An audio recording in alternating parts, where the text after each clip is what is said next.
Chapter 10. Wiglaf stuck his book bag under his belt. He grabbed Grog's hairy hand and led him quietly toward the moat. Aggie and the dragon were still making music together. Wiglaf thought they sounded excellent. Once I was a happy dragon, flying through the clouds. Once I was a snappy dragon, roaring oh so loud.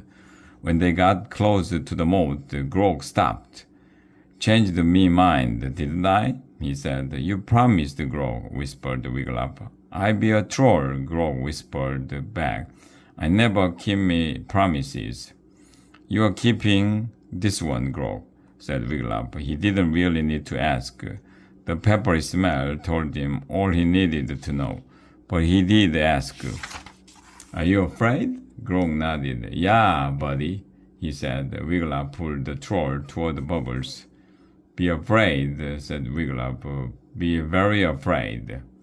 Aggie was still singing when they reached the edge of the moat. Bubbles' eyes were closed. Wiglaf could tell he was really into playing. Once I was an angry dragon lurking in my cave. Once I was a fuming dragon. Oh, how I did rave. Wiglaf gave Grog the nod. The troll lumbered slowly toward the dragon. All at once, Bubbles' nostrils started to twitch, but he kept on playing. Blue dragon, and Aggie kept singing. Once I was a wicked dragon, how villagers did flee. Once I was a vicious dragon, not one worse than me. Then I fell for you, and when you said we are through, what could I do but be blue, oh so blue? Grog stepped into the shallow part of the moat. Bubbles' whole snout was quivering now, but still he played his horn. Grog stepped closer and closer. A few of the Class 1 lads and lasses sneezed. Aggie belted out the Blue Dragon chorus while Bubbles played a complicated riff on his horn. Now I'm a blue dragon. My spiky tail isn't wagging. I need me to pass the flag on, 'cause I'm a blue dragon. Grog looked scared as he took another step toward Bubbles. He was waist deep in the moat now. He couldn't get much closer. Suddenly, the horn playing stopped. Ah! Bubbles shouted. His eyes widened. Ah! He shouted again. His ears began to tremble. Ah! Bubbles shouted. Then he opened wide his jaws and out came. Achoo! Wiglaf watched, amazed.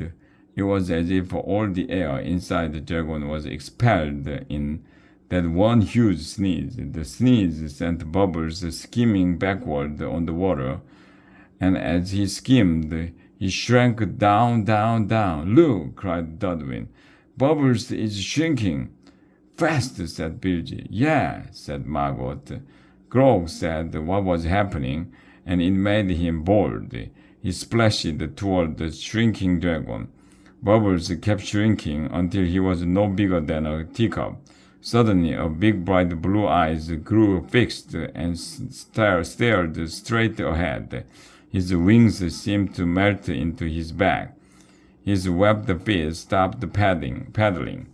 All that was left of the very dangerous Bubbles was a tiny blue dragon bobbing on top of the water. Grog picked him up. He be a goner! Hooray for Grog! All the Class 1 lads and lasses shouted. Hooray for Aggie! Shouted Wiglaf, and everyone clapped for her. Thank you, said Aggie. Taking a bow, she turned to Wiglaf. I don't need the dragon slaying as a backup carrier. I'm transferring to a school for wandering minstrels. The Class 2 lads and lasses came running down to the moat now. Sir Mort, in full armor, appeared on the drawbridge. His visor was up. What's going on? He muttered. Where is Bubbles? Grog waded out of the water, proudly holding the little blue dragon as if it was a trophy. Now, you can call me Grog, the Dragon Slayer, he cried. How did you do it, Grog? Asked Angus. The troll shrugged. Tell us how, said Janice. Come on, Grog, said Erica. Yeah, said Bilgy and Margot. Spill the beans, Grog, said Dudwin. So Mort clanked over to them. What's going on? Grog grinned. Well, yes, he said. I waded into the moat toward the terrible beast. Yes, said Janice. And his snout starts going all quivery, don't it? Said Grog. Yes, said Erica. I keeps wading and gets closer and closer, said Grog. But how did you make the kill?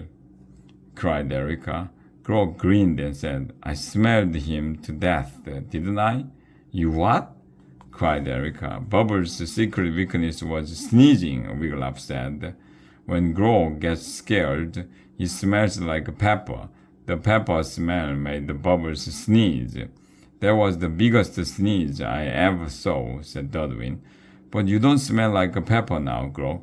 That's 'cause I'm not scared no more, the troll said. So Mort is saved, cried Angus.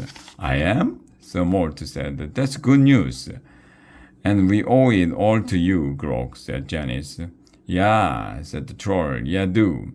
All the DSA lads and lassies cheered for Grog. Wigglytuff felt a little glow of pride for his Class 1 body. This here's for you, teacher, Grog said. He handed Sir Mort the tiny blue dragon. Why, thank you, lad, said Sir Mort. Now I can take Ducky and Bubbles for little swims together. Grog turned to Wigglytuff. Now, give me your book. Wigglytuff slowly pulled the knight and his dragon from his belt. What are you doing, Wiggy? Asked Dudwin. I made a promise, said Wigglytuff miserably. What would Brother Dave say when he told him his precious book had been eaten? He held out the book to the troll. Grog grabbed the book and put it up to his nose. He sniffed it eagerly. Then he licked the cover with his pointy pink tongue. He started to drool. Then he made a face. Don't you like it? Asked Wigglytuff. Not good book, buddy, Grog said. This old stale book. It is? Said Wigglytuff eagerly. Yuck, said the troll, tossing the book back to Wigglytuff. Thanks, Grog, Wigglytuff smiled. The cover looked a little slimy, but the rest of the book was unharmed. Now he will find out what happened to the knight and his dragon after all. Going home now, said the troll. What? Said Aggie. No, don't go, said Dudwin. Don't, said Margot and Bilgy. It won't be as much fun around here without you, Grog, said Dudwin. Don't you like DSA? Yeah, I like, said Grog.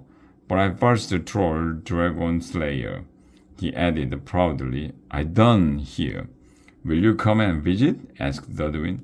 Sure, said the troll. Promise. He turned to Wigglytuff and waved. Bye, buddy, he said. Goodbye, said Wigglytuff. He couldn't believe it. He was sorry to see Grog go, but he had a feeling he had not seen the last of the troll. The end.